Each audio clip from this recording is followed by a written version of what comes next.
you read. Is Ah. this Ah. fan A? Okay. Right now. Correct. Capital letter వద్దా?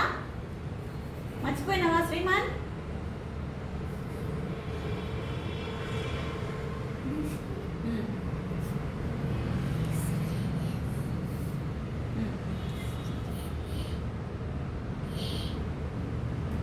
Okay, ఇప్పుడు మీరు confuse అవుతుంది కదా, నేను మీకు ఒక ట్రిక్ చెప్తా. ఫస్ట్ ఏం రాసినావు? దిస్ రాసినావు.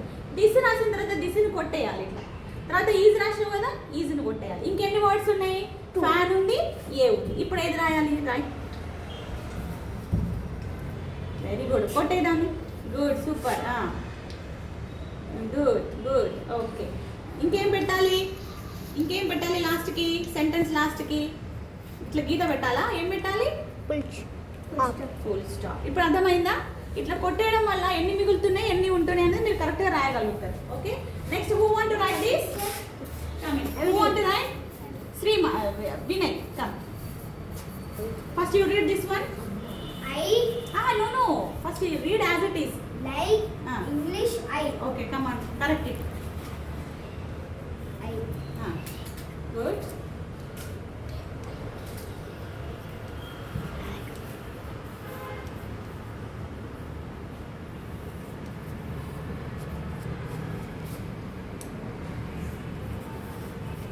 Very good.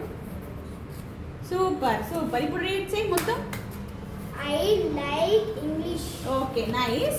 అండ్ ఇంకొకటి ఏం చెప్తున్నానంటే, ఇక్కడ మనము ఐ పైన ఇది పెడుతున్నారు కదా మీరు, ఇలా చుక్క పెట్టాలి, ఇలా గుండ్రం పెట్టకూడదు సున్నాలాగా. ఇప్పుడు ఇది ఐ, క్యాపిటల్ ఐ కదా.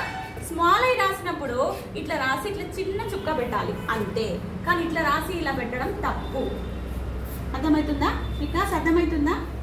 ఇది కరెక్ట్. ఓకే, ఎప్పటికీ గుర్తుపెట్టుకుంటారు కదా. ఇది కాదు, ఇది కాదు. ఆఫ్రిన్ అర్థమవుతుందా? ఇలా రాయకూడదు, ఇలా జస్ట్ ఐ రాసినప్పుడు ఇలా చుక్క పెట్టాలి.